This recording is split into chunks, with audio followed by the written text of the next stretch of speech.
우리는 종종 누군가의 실패를 보면서 그 사람이 도저히 회복할 수 없을 것이라고 생각할 때가 있습니다. 아, 저 사람은 사회로 돌아갈 수 없겠구나. 저 사람은 이제 교회에 나올 수 없겠구나. 이런 식으로 생각하는 것이죠. 그리고 우리 역시 이러한 실패를 경험합니다. 그러나 성도의 실패는 어떤 것도 결코 헛되지 않습니다. 하나님이 성도의 실패를 당신의 영광을 드러내시는 도구로 선용하시기 때문입니다. 본문에서 바울은 이스라엘의 실패가 결코 절망으로 끝나지 않는다고 선언합니다. 오히려 그들의 넘어짐을 통해 이방인에게 구원이 선포되었고 이스라엘이 회복을 기대하게 된다라고 말합니다. 이 말씀이 오늘 우리에게 주는 교훈, 우리 주님의 음성을 마음을 따라 간략하게 살펴보도록 하겠습니다. 먼저 하나님은 사람의 실수도 선용하신다는 사실을 가르쳐 줍니다. 바울은 이스라엘이 실패했지만 완전히 버려진 것은 아니라고 이야기합니다. 그리고 그들의 넘어짐이 이방인에게 구원의 복음이 전해지는 계기가 되었다고 설명합니다. 이스라엘의 실패를 통해 이방인들이 복음을 듣고 믿게 되었으며 이는 다시금 이스라엘로 하여금 시기하게 하여 그들을 회복의 길로 이끌게 됩니다. 모든 것을 합력하여 선을 이루시는 하나님, 그 하나님은 사람의 실수도 실패도 선하게 사용하신다는 것입니다. 실수와 실패 앞에서 낙심했던 적이 있습니까? 하나님은 우리의 실수를 책망하시거나 허투루 여기시는 분이 아닙니다. 우리의 부족함을 당신의 능력으로 채우시고 우리를 선한 길로 인도하시는 하나님의 손길을 신뢰하기를 바랍니다. 우리의 실수가 하나님의 계획 안에서 어떻게 쓰임받을지를 기대하며 믿음으로 살아가는 저와 여러분들이 되기를 소망합니다. 두 번째, 이스라엘의 실패가 결코 절망으로 끝나지 않는다. 오히려 그들의 넘어짐을 통해 이방인에게 구원이 선포되었고 이스라엘이 회복을 기대하게 된다라고 말했는데 이 말씀이 오늘 우리에게 주는 교훈 두 번째는 우리에게 허락된 구원의 은혜에 감사하며 겸손히 서야 한다는 것입니다. 바울은 이방인 성도들이 참 감람나무에 접붙임 받은 돌 감람나무 가지임을 상기시켜주고 있습니다. 원가지인 이스라엘이 불신앙으로 꺾였고 이방인이 대신 접붙임 받았지만 이것은 당연한 일이 아닙니다. 그렇기에 그들은 경외함으로 하나님 앞에 겸손히 서야 합니다. 이방인이었던 우리가 하나님의 백성이 된 것은 전적으로 하나님의 자비와 긍휼 때문입니다. 우리가 똑똑하거나 돈이 많거나 잘나서가 아니죠. 그 은혜를 특권으로 여기지 말고 겸손함을 잃지 말아야 합니다.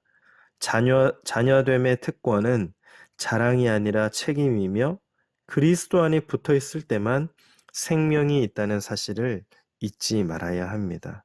삶의 자리에서 그리함으로 형제를 겸손히 섬기고 영혼을 불쌍히 여기며 이웃을 사랑함으로써 하나님의 선하심을 나타내는 성도님들이 되시기를 바랍니다. 마지막으로 우리는 회복하실 하나님을 신뢰해야 합니다.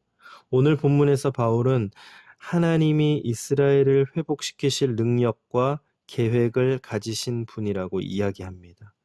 그는 이방인 성도들이 겸손하게 믿음의 삶을 살아야 한다고 강조하면서 이스라엘에 대한 소망을 놓지 않습니다.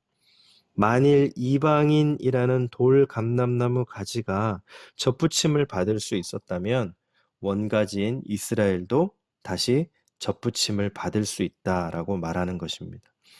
이 말씀에서 우리는 회복하시는 하나님의 은혜를 발견합니다.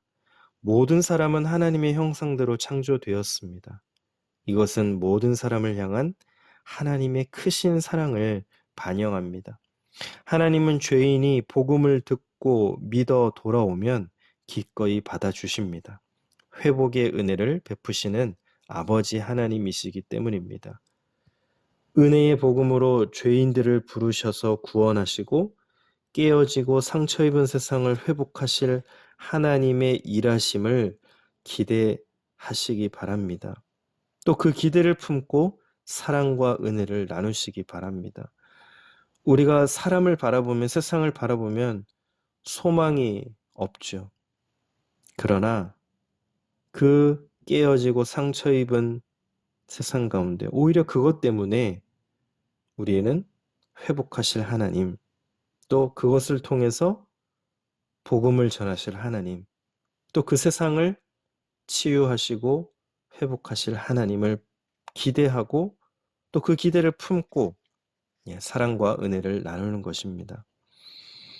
이방인이었던 우리는 받은 은혜에 감사함으로 겸손히 서야 합니다. 그리고 하나님께 돌아오는 자마다 회복시키시는 하나님의 사랑을 신뢰해야 합니다. 하나님은 실패로 낙심한 사람의 마음에 회복의 소망을 주시는 분입니다. 그 안에서 우리는 평안을 누리며 완전한 회복을 경험합니다. 오늘도 어떻습니까? 삶의 어려움으로 넘어지고 고단하십니까? 또 세상으로 나아가는 길 가운데 외롭고 힘들고 또 너무나도 지치십니까? 오늘도 하나님께 나아가시기 바랍니다. 하나님은 우리를 기다리고 계십니다. 지친 우리를 보듬고 회복하실 하나님을 기대하며 오늘 하루도 그분과 동행하며 승리하시는 저와 여러분들이 되시기를 예수님의 이름으로 축복합니다. 기도하겠습니다. 모든 것을 합력하여 선을 이루시는 하나님, 하나님께서 사람의 실수도 실패도 선하게 사용하심을 믿습니다. 우리는 낙심하지만, 우리는 좌절하지만 하나님은 우리의 실수를 책망하시거나 허투루 여기시는 분이 아님을 믿습니다. 우리의 부족함을 당신의 능력으로 채우시고 우리를 선한 길로 인도하시는 하나님의 손길을 신뢰하게 하여 주옵소서. 우리의 실수가 하나님의 계획 안에서 어떻게 쓰임 받을지를 기대하며 오늘 하루도 믿음으로 살아가게 도와주옵소서. 이방인이었던 우리가 하나님의 백성이 된 것 전적으로 하나님의 자비와 긍휼임을 믿습니다. 그 은혜를 특권으로 여기지 말고 겸손하게 또 그것에 책임이 있음을 또 예수 그리스도 안에 붙어 있을 때만 생명이 있음을 기억하며 오늘도 삶의 자리에서 형제들을 겸손히 섬기고 사랑하며 복음을 전하며 이웃을 섬기고 사랑하는 하나님의 선하심을 나타내는 우리 모두가 되게 하여 주옵소서. 하나님은 죄인이 복음을 듣고 믿어 돌아오면 기꺼이 받아주시는 분입니다. 회복의 은혜를 베푸시는 아버지 하나님, 우리를 복음으로 부르셔서 구원하시고 또 그 가운데 깨어지고 상처 입은 세상을 회복하실 하나님의 일하심을 기대하며 그 기대를 품고 오늘도 사랑과 은혜를 나누며 복음을 전하는 한 날이 되게 하여 주옵소서. 이 모든 말씀 예수님의 이름으로 기도드립니다. 아멘.